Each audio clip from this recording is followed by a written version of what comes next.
High বন্ধুরা, স্বাগত তোমাদের সবাইকে আমার চ্যানেলে। তো আজ আমি এসেছি রাসের মেলায়, মানে রাস উৎসব হয় আমাদের এই কাছাকাছি তার দেওয়া বলে একটা জায়গা। তো সেখানে আমি মা দাদা মিলে চলে এসেছি। তো এখানে প্রায় 15 থেকে 20 দিন এই রাস উৎসবের মেলা বসে থাকে। তো আমরা একটু শেষের দিকে এসেছি, তো ভাবলাম একটু শেষের দিকে গেলে একটু ফাঁকা ফাঁকা পাবো। বাবা গো, কি ভিড়, সে কি আর বলবো, প্রচুর ভিড়। দেখো কত সুন্দর এখানকার থিম বানিয়েছে, তো সেটাই আর কি তোমাদের সঙ্গে শেয়ার করছি। এখানকার প্যান্ডেলটা হয়েছে পুরোপুরি নর্মাল, তো আমি সেগুলো না দেখিয়ে তোমাদেরকে আর কি পুজোর থিম, নানান রকমের উৎসব কি কি করেছে সেই সমস্ত কিছু তোমাদের সঙ্গে শেয়ার করছি। এই ছবিটা হলো রাধাকৃষ্ণের মূর্তি, এটা মন্দিরের ভিতরে তোলা। এখানে ভিডিও করতে দিচ্ছিল না, সেই জন্য একটা আমরা চলে এসেছি। প্রথমেই রাধাকৃষ্ণের আর কি সমস্ত কিছু দেখার পর এখানে একটা মানে শো চলছে, ওই যে সাদা কাপড়ের ওখানে ওই সাইডে বেহুলা লক্ষিন্দারের একটা যাত্রাপালা, আর সেটা পুতুল নাচের মাধ্যমে সবাইকে দেখানো চলছে। এত ভিড় হয়েছে সেই জন্য অল্প অল্প করে মানুষের এই শো দেখানো হচ্ছে। তো আমরা এখন দড়ির এপিটে আছি, মানে আমাদের সামনে একটা দড়ি দেওয়া আছে ব্যারিকেড হিসেবে, যে এপিট থেকে ও পিটে যেতে পারবে না লোক, তো এই হিসেবে। তো চলো দেখা যায় আজকের পুজোর থিম।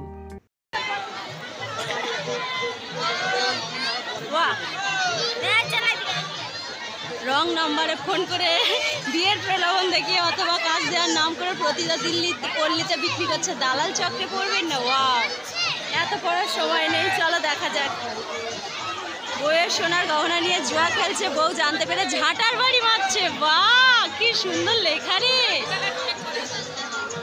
ভণ্ড বৈষ্ণবের কুদৃষ্টি। ওয়াও, শিব শঙ্কর ইলেকট্রিক ও পুতুল স্টল। ওয়াও, দেখলাম, এবার এগুলো দেখে আসি, চলো যাই। চলো,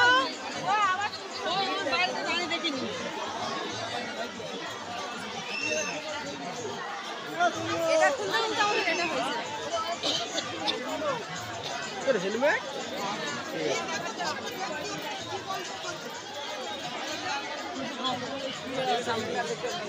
চলো সামনে গেলে দেখা যাবে না। এই কি লেখা কিছু বুঝতে পারছি না। বাহ, গৌরী মিঠাই, কি সুন্দর এটা। ওয়াও, এটা খুব সুন্দর। ওটা কি বানিয়েছে দেখে আসে। রাত্রে শ্মশানের কাজ দিয়ে একজন বাজার থেকে যাচ্ছে, হঠাৎ ডাইনি বেরিয়ে তার এক পা খুলে যাচ্ছে। বাপরে বাপ, কই তার পা, আহা কি সুন্দর করে দিয়েছে গো। দেখি আমরা একটু উল্টো পাল্টে যাই, সবাই এই সাইড দিয়ে আসছে, আমরা এই সাইড দিয়ে আসছি। বাহ, দেখা যাক এখানে কি আছে। কুম্ভকর্ণের নিদ্রা ভঙ্গ।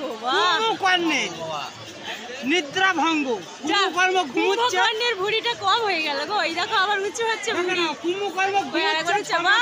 কি সুন্দর রে। আর কি আছে নেক্সট? আমি আবার নেক্সট বলছি কেন? এখানে কি আছে? গণেশ কার্তিকের পরীক্ষা বড় কে? আচ্ছা হ্যাঁ বুঝেছি, কে বড়। হ্যাঁ এটা আমি দেখেছি, কার্তিকের পরীক্ষা বড় কে। ওয়াও, মাতা পার্বতী বসে আছে, তো এখানে আর কি কে বড়, গণেশ বড় না কার্তিক বড়, সেটাই আর কি দেখাচ্ছে। এটা তোমরা দেখেছো কি আমি জানি না, হচ্ছে ওই কি বলে পৃথিবী পরিক্রমণ যেটা হয়েছিল সেটা। যাই হোক, এখন বলার সময় নেই, তোমাদেরকে শুধু দেখায়। গঙ্গায় নিমাই পিণ্ডদান করছে, তাকে ভূত প্রেত ভয় দেখাচ্ছে। বাহ, দিস না দিস না। বাহ, আর কি আছে এটা দেখে আসে একটু।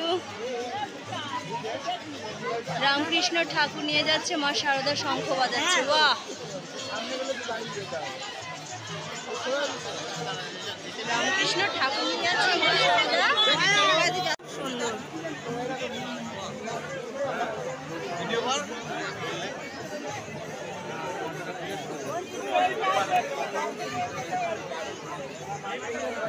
কি ভিড়, সে কি আর বলবো, প্রচুর ভিড় প্রচুর। দেখো সব লম্বা লম্বা মনে হচ্ছে না তাল গাছ, আর আমি একাই কচু গাছ।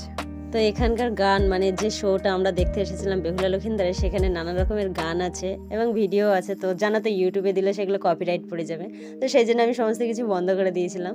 তো এই যে এখানে তোমরা দেখতে পাচ্ছ জলের ওপর বেহুলা আর কি লক্ষিন্দারকে নিয়ে জলে ভাসছিল, আর ওদিকে বাউল গান করছে। জানি না বেহুলা লক্ষিন্দারের ওখানে বাউল কোথা থেকে এসেছে, তো এখানে এসেছিল মানে এসেছে, এরকম একটা ব্যাপার। তো খুব সুন্দর লাগছিল, কি বলবো, জাস্ট ওয়াও এরকম একটা।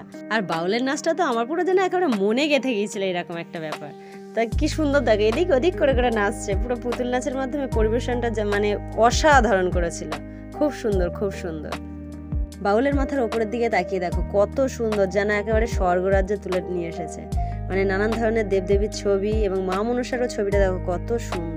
পুরো ওই যে ওপরে কৈলাস আছে, এদিকে একটা মানে রাজপ্রাসাদ আছে, এরকম আর কি নানান ধরনের, খুব সুন্দর করেছে। তার থেকেও যেন বেশি ভালো লেগেছে বাউলের এই নিচে হুশ করে ঢুকে যাওয়াটা। সত্যি পুতুল না ছোট থেকে বড় কার না ভালো লাগে, এত লোক, শুধু মানুষের মাথাগুলোই দেখা যাচ্ছে। যাই হোক, এই বাউলের নাচটা আমার সব থেকে ভালো লেগেছে, সেই জন্য তোমাদের সঙ্গে শেয়ার করলাম। টাটা, সবাই ভালো থেকো।